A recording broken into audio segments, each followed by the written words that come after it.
sur la chaîne de Merveilleuse Merveille. Si vous êtes nouveau, je vous invite à vous abonner et activer la cloche de notification pour ne rater aucune de nos vidéos. Aujourd'hui, je suis une fois de plus avec Gilles dans cette deuxième vidéo de l'année. Bonjour Gilles. Bonjour Merveille et bonjour à tous ceux qui nous regardent à présent. Et une bonne année à vous. Pas moi. Ben, Pas une moi. bonne année à toi. Ok, merci. Non, pas c'est forcé. Non, je rigole, mais une bonne année à tout le monde. Une santé de fer, à toi aussi. Merci. Ouais.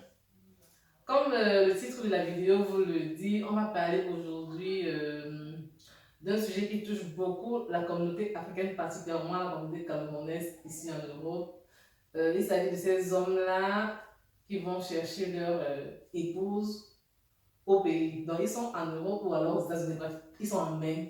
Ils vont chercher leur épouse au pays. Et pareil pour les femmes qui sont ici en Europe et qui vont chercher leur époux au pays. Pourtant, il y a des hommes ici, il y a des femmes ici avec qui peuvent faire leur vie, mais pourraient partir au pays. Donc, Gilles, qu'est-ce que tu penses de cela? Like a Hellcat.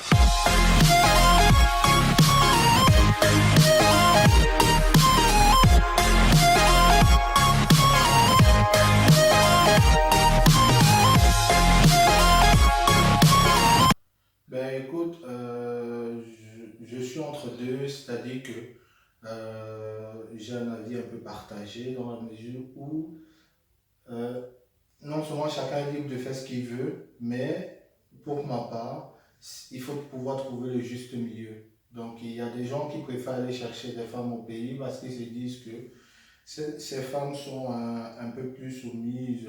Ça, je dis ce que certains disent, hein, ça c'est pas mon avis à moi. Donc certains disent que les femmes qui viennent du Cameroun sont un peu plus soumises que celles qui sont déjà à l'extérieur du pays. Et ce qui va potentiellement créer un problème dès qu'elles sont là. Donc, pour moi, c'est plus de la soumission que les gens cherchent, les hommes cherchent. Et maintenant, les femmes qui vont chercher leur mari au pays. Ça, c'est un phénomène qui n'est pas très récurrent, mais généralement, les femmes qui partent chercher leur homme au pays, ce sont des femmes qui ont vécu avec leur homme là-bas pendant longtemps et puis qui se disent bon, voilà, il faut se marier, lui, il va mieux, il me convient mieux que X ou Y que j'ai déjà rencontré. Donc, le problème est plus du côté des hommes que chez les femmes, c'est-à-dire des hommes qui partent chercher. Et tu as dit qu'eux, ils cherchent plus la soumission. Oui. Et selon toi, qu'est-ce que la soumission?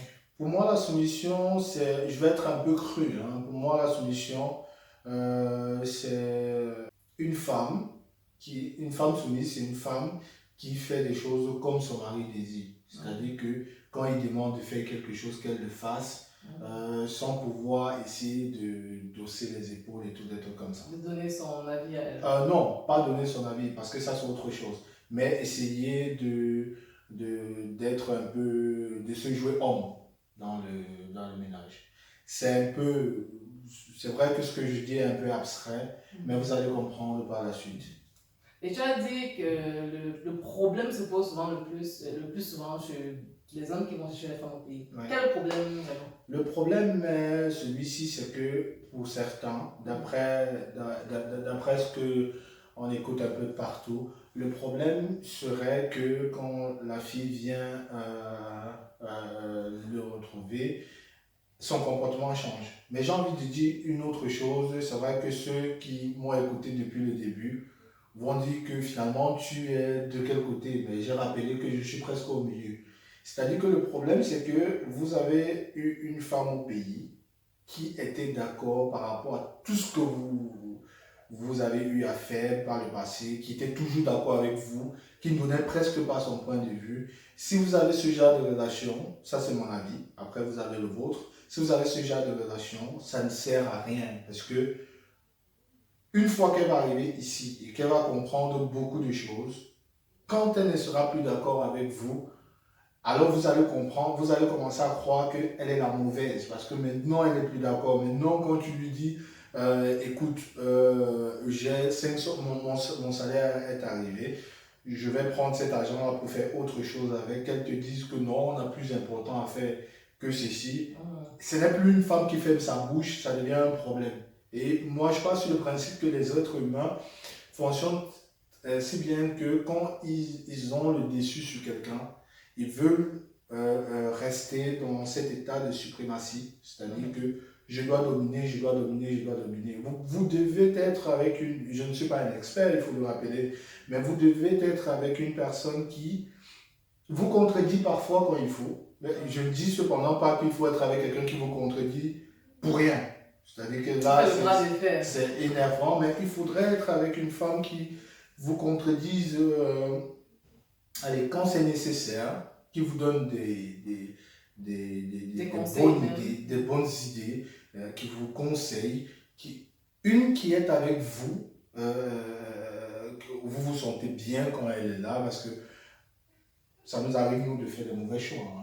Mais c'est celle avec qui vous êtes qui potentiellement essaie de vous remettre sur les rails et vice-versa. Donc, c'est un peu ça qui cause un problème. Et aussi, on ne va pas oublier qu'il y a des femmes qui sont de nature, je suis désolé aussi de le dire, il y a des femmes qui sont de nature mauvaises, avec de mauvais caractères et tout.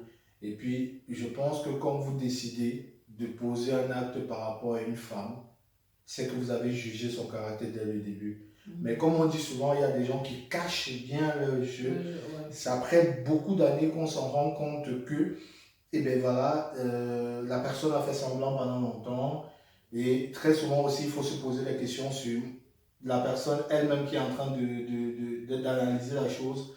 Qu'est-ce que toi tu as fait? Est-ce que tu ne t'es pas aveuglé par l'amour que pour ne pas constater des choses qui frappaient à l'œil?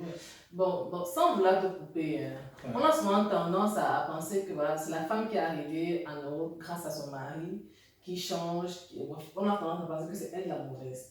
Or, vous ne regardez jamais le côté que voilà, le monsieur aussi, pourquoi il a laissé les femmes qui sont ici en Europe, pourquoi il a laissé les femmes qui sont ici avec lui en bain pour aller chercher celle qui est là-bas au pays. Ça veut dire que d'un côté aussi, lui-même n'est pas très clair. Il savait que celle qui est ici en bain, initialement, allait le challenger quelque part. Pas le challenger, mais il voit ça comme un challenge parce qu'elle elle connaît plus ses droits, elle connaît plus s'affirmer et tout. Donc lui, en fait, ceux qui partent chercher au pays, là, je pense, c'est parce que eux-mêmes ne sont pas très clairs, ils veulent quelqu'un qui vont dominer. Donc après, c'est gagnant-gagnant. Je suis d'accord que tu peux prendre en considération le fait que ce soit un calculateur.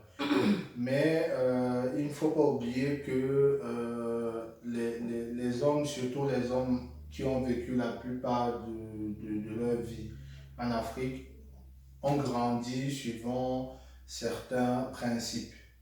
Le principe selon lequel la femme dans le ménage, c'est le ministre de l'Intérieur, c'est-à-dire que c'est la femme qui est la gestionnaire de la maison. Et donc, c'est la femme qui est la personne qui régule la température dans la maison. C'est-à-dire que si le mari est trop fâché, c'est la femme qui essaie de calmer le jeu, soit en évitant la dispute, soit en essayant de se la jouer un peu plus mon chéri, c'est pas la peine de ci ou ça ou de se taire. Visiblement, ce que ceux-ci n'ont pas ici, c'est-à-dire qu'une fois qu'un homme lève le ton, la femme aussi, après je dis pas que toutes sont pareilles, hein. Moi j'ai vu des gens qui sont nés ici, grandis ici, qui respectent tellement leur homme que à la limite on pourrait se dire qu'elles sont soumises alors que c'est juste un respect, c'est juste qu'elles donnent la place de son homme, enfin, elle remet à César ce qui lui appartient. Donc, du coup, pour moi, c'est ça. Pour moi, c'est qu'il ne faut pas les juger de calculateurs, mais pour moi aussi, c'est pas bien d'aller chercher une femme, en quelque sorte, qui vous dise oui à tout. L'idéal, c'est d'avoir une femme qui donne son avis et que l'avis soit même si ce n'est pas pertinent, hein, après il ne faut pas demander à quelqu'un de tout connaître. Nous tous, on n'a pas un QI de 120. Donc, si la femme doit pouvoir donner son avis et vous devriez pouvoir accepter que celle-ci puisse donner son avis par rapport à X ou Y chose. Exactement. Donc voilà. Et je vais embrayer par ça pour dire à tous ceux qui nous écoutent et qui nous regardent d'ailleurs de faire très attention quand vous êtes avec quelqu'un qui tout le temps est d'accord avec vous. Ça, il ne faut pas, même que ce soit en amour, que ce soit en amitié. La meilleure manière de garder cette électricité entre deux personnes, Ouais. c'est qu'à un certain moment, quand tu dérailles, qu'on puisse te dire, je vais parler comme on parle souvent chez nous, Moula, tu as dégamé, Ouais. range-toi. Une personne qui peut te recadrer tout le temps. Une quoi. personne qui peut. Maintenant, il ne faudrait pas que ce soit énervant. Il ne faudrait pas que la personne soit là seulement pour te rabaisser. Ça aussi, c'est une chose qui, pour moi, je déteste. On ne rabaisse pas les gens. Si vous êtes avec quelqu'un, c'est parce que vous estimez que la personne, c'est votre personne. On ne rabaisse pas sa personne. Donc voilà, il faut faire très attention avec aussi des filles que vous côtoyez qui sont tout le temps d'accord avec vous. Ça cache des choses. Ça cache des choses. C'est pas 100% vrai sur la ligne. Hein. Non, mais en il y a général, un une gros personne qui est pourcentage. toujours d'accord cache des choses. Cache En des général, choses. ouais. Si vous êtes avec ce genre de personnes, essayez de vous séparer de ça parce que ça ne va pas durer. Parce qu'il va arriver un moment, là où ça va poser un problème, ce qui va arriver un moment où la personne va commencer à vous dire que, écoute, ce que tu as fait là n'est pas bien, ça va vous énerver, mais on va vous dire que c'est seulement parce que la personne a répondu que ce que tu as fait n'est pas bien, tu ne vas même pas croire. Ouais. Parce que tu n'es pas habitué à ça. Et quand on s'habitue par rapport à ça. Je pense exactement que c'est ça le véritable problème. En fait, les femmes qui viennent souvent ici après avoir les épouser, ce n'est même pas en fait qu'elles sont tellement mauvaises. Je ne pense pas que qu'elles sont après très mauvaises. C'est peut-être parce que maintenant elles sont un peu plus strictes qu'avant. Et du coup, maintenant, le monsieur qui est habitué à voir à une bénie, oui. Maintenant, il se dit, mais comment faire que je me dis non, que je me tienne tête. De grâce, communiquer dans vos couples. Je ne suis pas un expert, ça je le dis.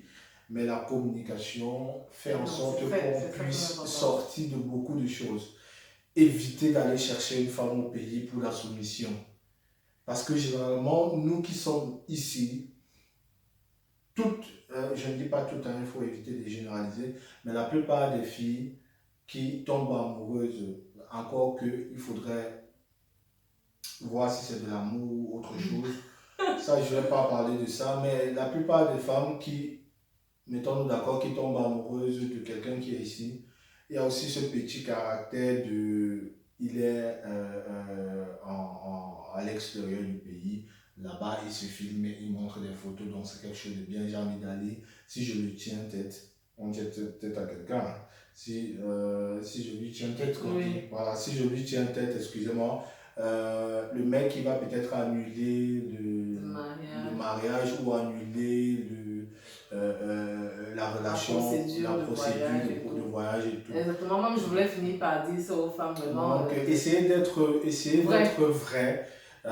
Et comme le vieux proverbe bantou dit souvent, la banane qui va mûrir, généralement même dans l'eau, elle va mûrir et elle va bien mûrir. Elle sera bonne en plus. Très bonne analyse. Merci beaucoup, Gilles. C'est un plaisir de passer ici. Allez, c'est un plaisir de passer ici hein, quand je peux. C'est devenu la maison. C'est également un plaisir pour moi. Tes interventions sont toujours très intelligentes, très... On va se la jouer modeste, on va pas dire intelligente.